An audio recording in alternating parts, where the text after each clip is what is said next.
Well, hello, welcome to another Alex video. It's been about 3 months since I recorded the last one, and I've got some allergies tonight, but I wanted to give an update because it has been 3 months. First thing is, for some reason, my recorder here is really crappy. And so I don't know what's up with that. Kind of grainy. But I'll just go forward anyway. So the last time I left you, there have been a few changes. I talked a lot about sort of my recovery from being on psychiatric medications. Too many, a whole bunch, more than necessary. None were necessary. But I'm being taken off all of them haphazardly. And then having to go into sort of a withdrawal. People sometimes don't like to use the phrase withdrawal syndrome because it sounds like some crazy psych patients would like make up, but lacking a better term, seems like something reasonable to call it. In any event, since we last talked, I continue to have some issues with my voice that are due to reflux. I have improved in that. The problem is I'm trying a number of specific diets, specifically the specific carbohydrate diet and the GAPS diet, which I forget what that stands for, the acronym is. My big problem with those diets is, for whatever reason, well, first I'm coming to them from a very unhealthy place of being put on some reflux diets, low fiber, low residue diets by gastroenterologists that just really made my situation way worse, and I think also kind of threw my body balance off in a number of ways. Specifically, I think some electrolyte balance got off because when I took a protein pump inhibitor in a moment of real desperation, I had a bad reaction to it, adverse reaction to it, and just some pretty unpleasant bone and joint just weakness and pain. But anyway, I usually can speak pretty well for about 30 minutes to an hour and a half or so, and then my voice starts to get a little hoarse and raspy and painful and stuff like that. So that's why I tried to start the specific carbohydrate diet, and just generally low carb diet to sort of, after reading some more about reflux and bacterial overgrowth and things like that. It's been difficult because I've endured some just unbelievable cravings, and I'd sort of wander off the diet. I really need those sweets. I don't know that too many other people have had the diet that have had the same issue that I've had. I mean, it's kind of like being an alcoholic in that I'm always sort of making this one last deal, like, okay, well, I'll go get some cookies or a big ice cream sundae tonight, but starting tomorrow, it's a whole new deal. But I don't want to make it. It's too simple, because I'm not operating at like a normal sort of neurologically functioning level, and the nutrients my body craves for whatever reason, it's not just like a typical dieter's nightmare. In any event, though,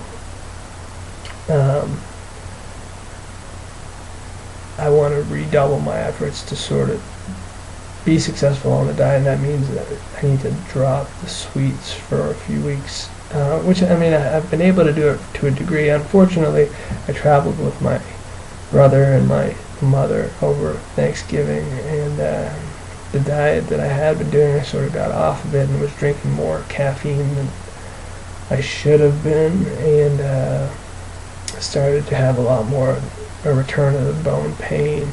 Looking into it, appears that maybe I have a magnesium deficiency. That's what the doctor suggested. It's kind of hard to determine it with a simple test. But the problem is I can't tolerate supplemental magnesium because of this total hypersensitivity that of what's left of my nervous system just reacts unpredictably, and in the case of the magnesium, causes a lot of cognitive issues, interacting probably with the benzos I still take. Problem with all of this, of course, is that most doctors, especially when you've been on a lot of psychiatric medication, are not likely to believe your claims that you have. Well, any of these things are not likely to be believed, because the fact that you're on these massive amounts of medication, or 20 or 25 medications over since you were a kid, it just really undermines your credibility, is what I've found. And also, there's not a lot of counterbalance to the pharmaceutical companies' line about how effective these drugs are and all that, though that's changing to a degree, and I'm sure in 5 years people will look back at cases like mine in a different light. But in any event, now that it's 2012, more than anything, what I really want to do is get this some of these problems that I have that are all tied in. It's all the same problem, really. It's that my nervous system is not functioning correctly. It's not taking the inputs properly, whether it's the enteric nervous system or the central nervous system. I don't know. One of the things is I try not to pretend like I know more than I know, as much as I read about this stuff like this. I don't know. This isn't my job, and I don't have a day job. I have a lot of other things that I try to do in my life, coping with what I do and trying to find support and things like that. So I don't pretend to be a medical authority. I do, though, happen to be an authority on my own case. And that's what I try to talk about and try to limit myself to talking about. Though I do certainly share my opinion on some of the broader issues. So, the last thing I want to say is I don't think too many people are going to see this, but one thing I want to point out to people, because I tend to think I have to be pretty rare. I got put on medication when I was 18, and my family completely disintegrated. I didn't have any good relationships. So I started to have anxiety in college and got put on medication, and then got worse. And at the time, this was in the late 90s, and people didn't think that these medications were anything but good. They were on the cover of news magazines and things like that. And so it didn't occur to me, and there certainly wasn't an internet in 97 or 98 to the extent that there is now, that independently research these things. So I didn't know, and you get caught up in these doctors who have maybe their own agenda, or maybe they're not working with the full deck. And once you're on what when I was a kid, I was on so many Zyprexa and all the SSRIs that had been out by then. Paxil, Zoloft, Prozac, Celexa, a couple others probably.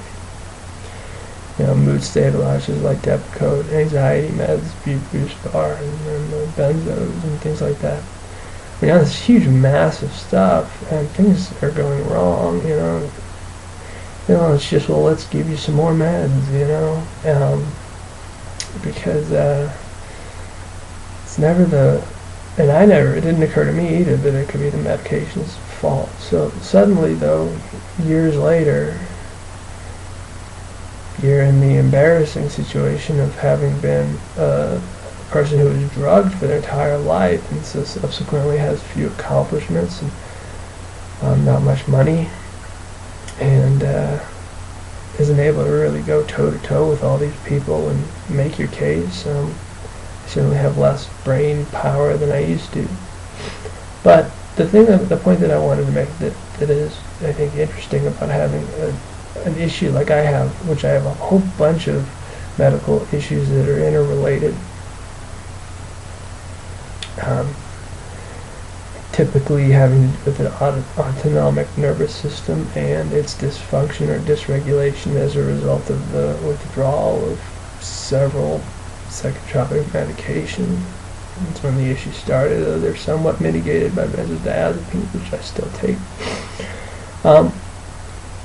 The symptoms that I have means that my body, my up here, or the enteric nervous system, it doesn't respond in predictable ways to the same inputs that it did, the way it did my entire life. So I can eat a food or take an over-the-counter medication or some sort of vitamin supplement or something like that, and I'll have a completely horrific reaction. And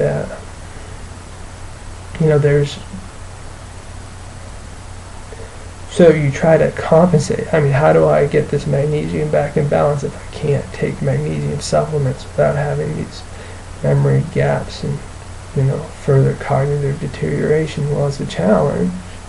But the point I want to make about it is that most people, it seems to me, actually the broader point about being medicated for my entire adult life, is that I sort of feel a bit like an outsider to humanity, and so I do get a chance to be in groups of people and things like that, and I find one of the main things with bright people in their, my age bracket, let's say 25 to 40, one of the things that they seem pretty obsessed with is the competition with the peer group, in a material sense, who's got the better job and more possessions or better house or better relationship, what have you.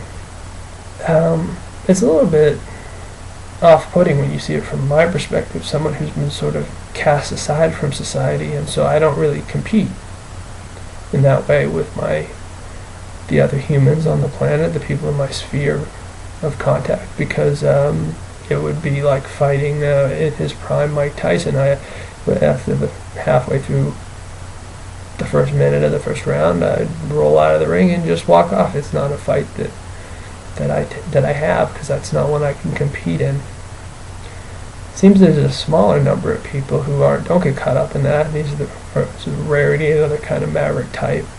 They seem to want to live their life trying to abide by certain principles, and that gives them value, and they are less susceptible to getting caught up in the game of status. But how this relates to me and iatrogenic illness, actually, or any kind of autoimmune illnesses would apply to as well, is I live my life really competing and struggling and guessing about how my own body is going to treat me based on what I put into it, and how, whether it's sleep or exercise or eating, drinking, drugs, supplements, too much water, anything really. How is my body going to react? Because sometimes it reacts in such a way that it throws me back, or it could throw me into just a horrific cycle of fear, which is really, a psychiatrist would say, well, see, that's why you should be on medication. And this is why psychiatry is in such a sorry state, because things like this didn't occur. But I can trace it back to, if I take certain foods, they'll set in sort of a panic response. Then I can go see what's in the foods, and usually they'll be super high in a nutrient or some sort of naturally occurring stimulating compound, like a B vitamin or a DMAE or something like that, or something that tends to affect serotonin. So yeah, as I said, I don't have a big portion of my life spent competing with a peer group, or I find myself competing against my own nervous system. My mind is trying to outwit my brain in the other parts of my nervous system and learn from the reactions of all parts of my nervous system, and then incorporate the things I've learned to try to find healthy ways to survive this challenge. And as time goes by, I think I will survive and do well. The last thing, and I do hope, I got an iPad recently, my first Apple product ever. It was sort of a bribe from a parent, but I do hope to one, do these videos more frequently, and two, in this year, in 2012, get back into the workforce and get back on a better schedule, because what I've been doing, even though I've been doing it to the best of my ability, isn't producing the results that I want as far as achieving my health goals. So, anyone out there who sees this, stay off drugs, kids, or educate yourself about drugs, kids, and then if you want to take them, go ahead. And then otherwise, thank you for watching Alex's video, and I hope you have a good 2012, and I'll see you next time.